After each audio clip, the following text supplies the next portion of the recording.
Assalamualaikum dan hai murid-murid.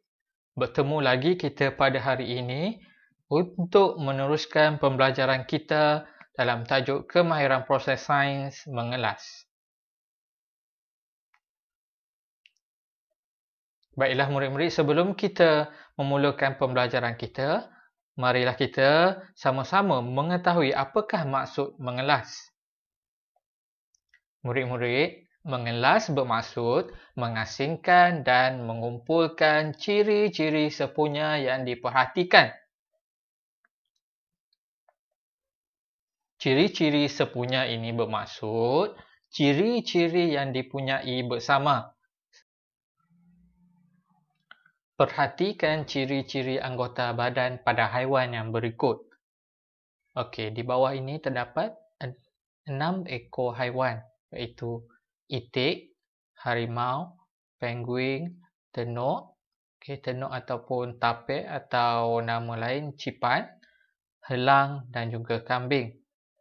Baiklah, perhatikan ciri-ciri yang terdapat pada anggota haiwan ini. Okey, lihat, itik ada kaki, harimau ada kaki 4, berkaki 4, penguin berkaki 2 dan ada kepak, tenuk berkaki 4, helang ada 2 kaki dan kepak, manakala kambing mempunyai 4 kaki.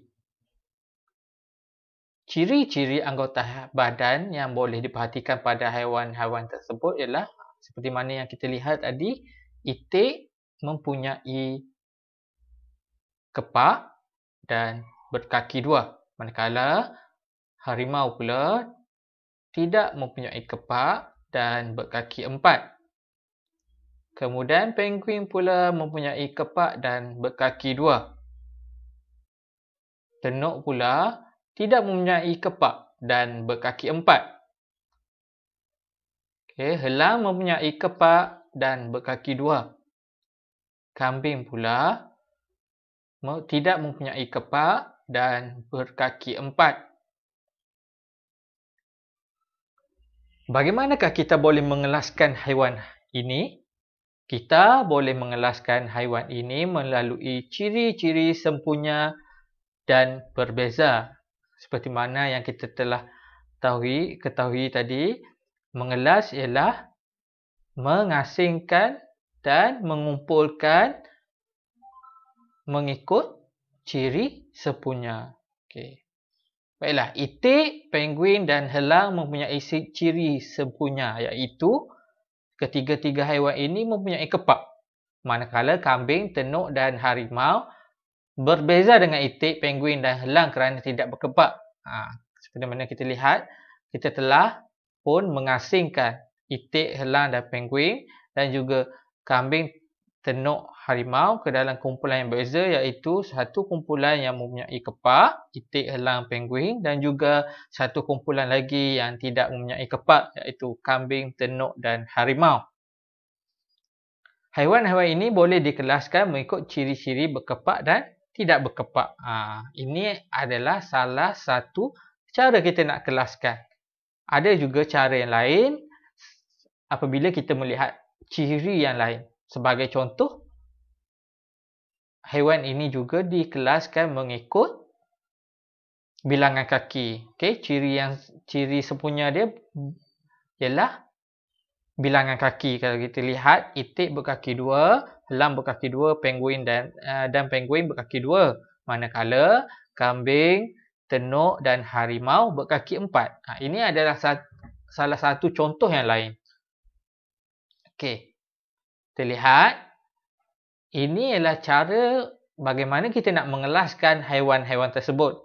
Ini ialah haiwan dan di sini ialah tajuknya. Tajuk ialah ciri apa yang dapat kita kelaskan sebagai contoh dari segi anggota badan. Okey, jadi kita dapat mengelaskan dari segi anggota badan, iaitu haiwan yang berkepak dan haiwan tidak berkepak.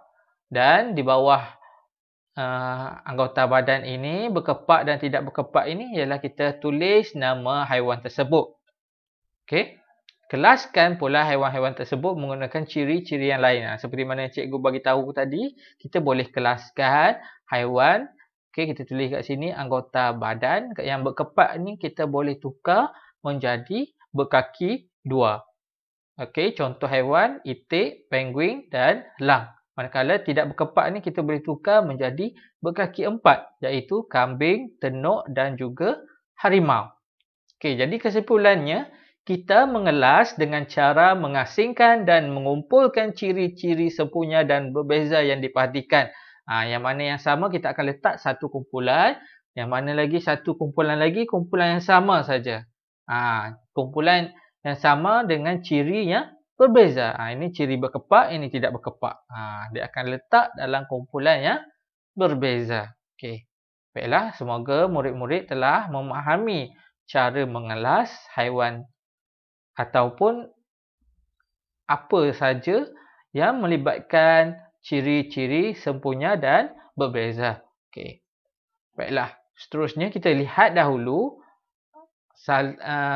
saya uji. Okey, murid-murid boleh melihat ke dalam buku teks, lihat pada buku teks masing-masing. Okey, ini salah satu contoh aktiviti yang boleh dilakukan. Okey, murid-murid digalakkan untuk menghasilkan dan menjalankan uji kaji ini ataupun aktiviti ini. Okey, bagi murid-murid yang mempunyai mesin pencetak digalakkan untuk membuat aktiviti ini. Baiklah, mengelaskan tumbuh-tumbuhan, alat dan bahan, gambar pokok. Okey, ada 4 gambar pokok di sini. Okey, penyangkut baju, gambar pelbagai tali dan juga gambar pelbagai jenis tumbuh-tumbuhan. Okey, iaitu pokok pine, pokok bunga kertas, pokok padi, pokok paku pakis. Aktiviti berkumpulan, langkah-langkah. Perhatikan dan kenal pasti ciri-ciri sempurna dan berbeza yang terdapat pada tumbuh-tumbuhan dan dalam gambar di atas. Okey, jadi kita lihat apakah ciri-ciri sempurna dan berbeza yang terdapat pada gambar tersebut. Okey, baiklah, tumbuh-tumbuhan tersebut boleh dikelaskan berdasarkan ciri-ciri tumbuhan berbunga dan tidak berbunga. Okey, jadi kita dapat kelaskan dengan 2 ciri, iaitu berbunga dan tidak berbunga. Asingkan tumbuh-tumbuhan tersebut mengikut berbunga dan tidak berbunga. Okey, jadi kita dapat asingkan pokok pine dan pokok paku pakis tidak berbunga, manakala pokok padi dan pokok bunga kertas berbunga. Okey. Sediakan carta pengelasan dalam bentuk mobile yang menarik. Okey, ceritakan ciri-ciri yang digunakan untuk mengelaskan tumbuh-tumbuhan di atas.